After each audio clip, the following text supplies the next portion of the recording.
The lead story this morning is very serious indeed. It is potentially one of the biggest scandals of recent history.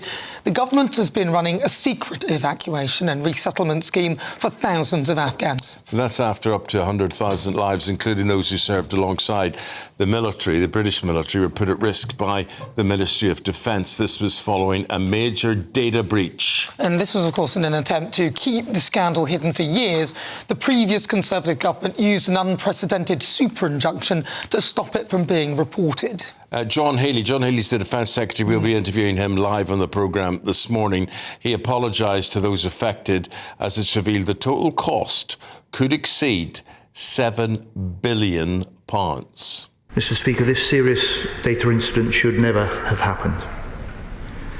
It may have occurred 3 years ago under the previous government, but to all those whose information was compromised, I offer a sincere apology today on behalf of the British government. OK, how far does that apology go? What does it mean? Deputy Editor of Spiked Online, Fraser Myers, with us now. Fraser, this is appalling, very, very difficult for those involved. A number of things I want to get into. There originally were 100,000 people involved in this, and they were saying, come to the UK. The door's open for you.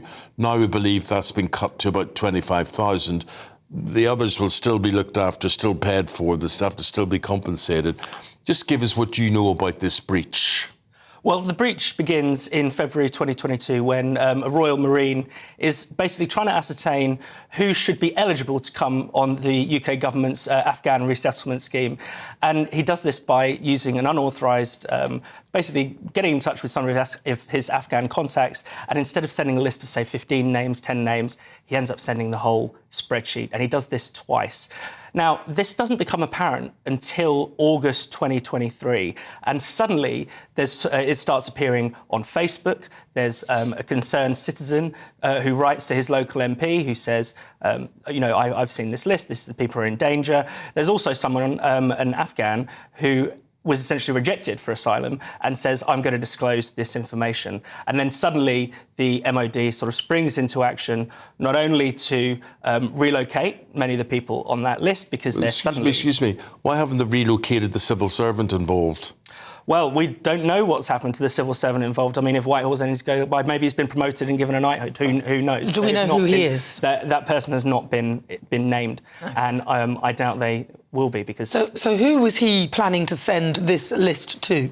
So he was trying to send the list to various contacts he had in Afghanistan, thinking that they would know which of these people genuinely worked with the British Army, which of them didn't, who's just trying it on to get out of Afghanistan. I mean, you could understand why people would try any route to get out of Afghanistan at that period when the Taliban is returning to power. But obviously, it's the British government's job to only relocate people who have a genuine claim to live in the UK or who have helped us on our mission in Afghanistan.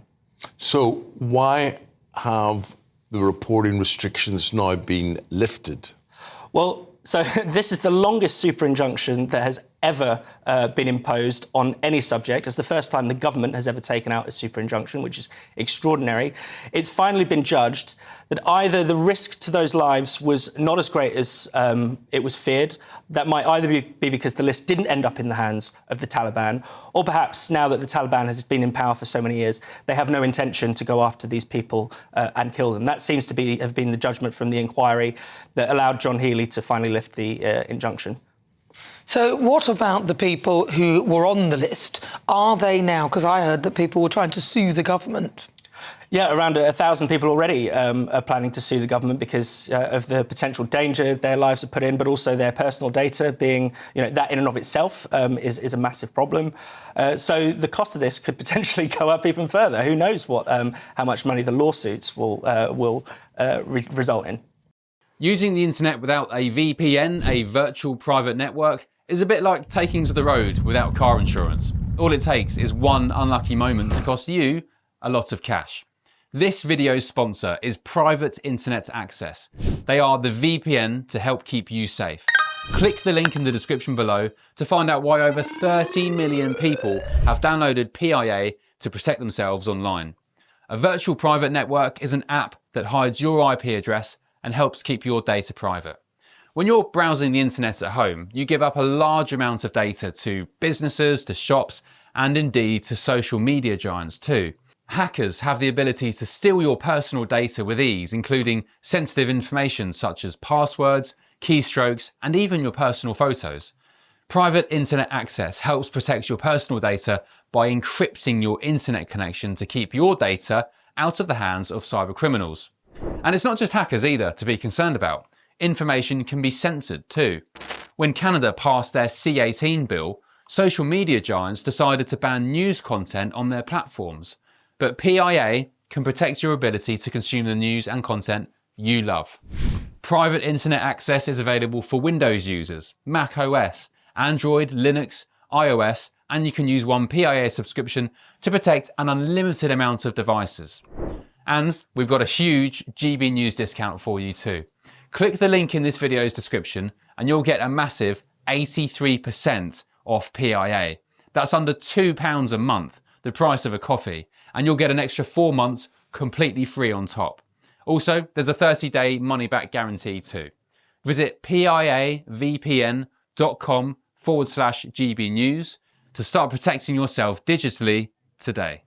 All right, well, we'll stay there, Fraser. Let's speak to our security expert, Stuart Crawford, and find out what his thoughts are on this, because, of course, this is a security breach, it's a data breach.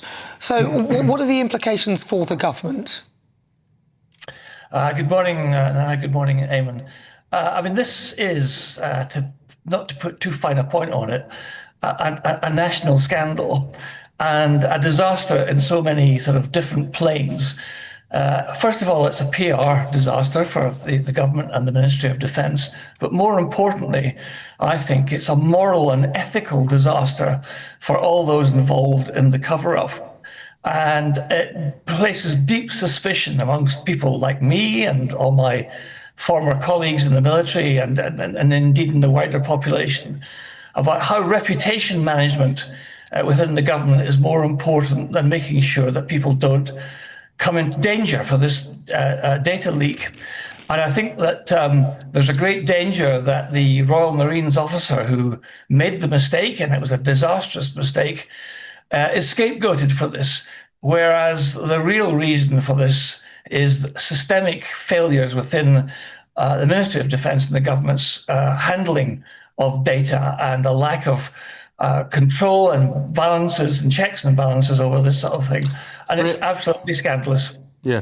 Fraser, what do you make of what Stuart's saying there? Because this is a government which very much puts reputational management to the fore. I look at these people and I feel so sorry for them not being evacuated from Afghanistan in the first place.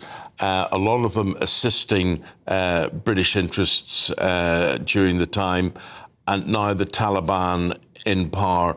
Just can you emphasise how dangerous this is, or has the threat passed?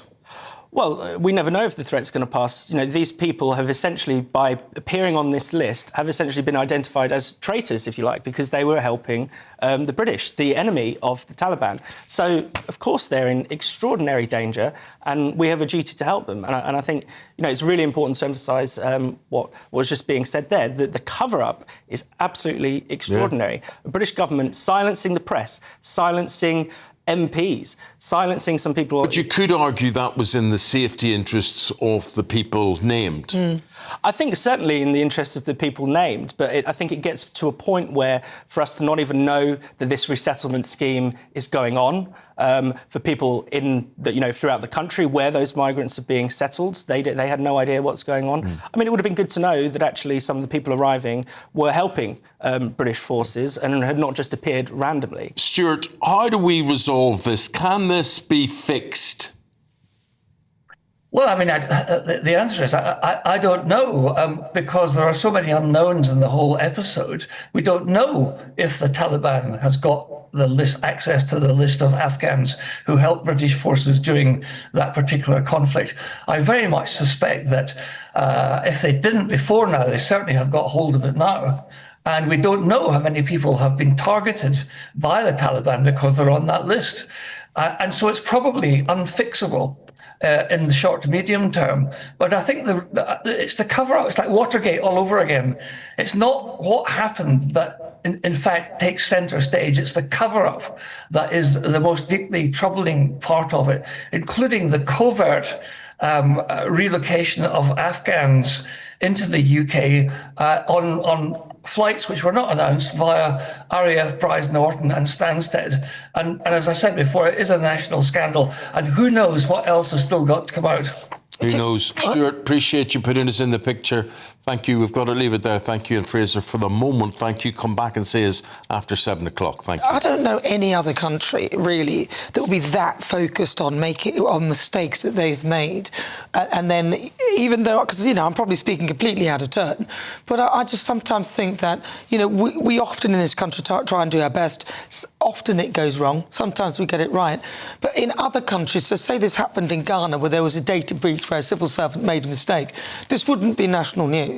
This wouldn't be all over the press. They'd be like, oh, well, we made a mistake, never mind, we'll just move on over there. And I'm wondering how many other countries would be so introspective and be ready to punish themselves over this. Well, I'm more interested in the safety of these people, and they should have been evacuated at the time. The evacuation was such a mess. It happened so quickly and whatever. But, they need to be looked after. I mean, imagine living under the Taliban and your name's in a public list. That's pretty scary. But a lot of them, some of them are here, right? So they're kind some of of them are safer. here, but we're talking about 100,000 overall. That's a lot. Well, look, we'll see what you think and how you would resolve this situation.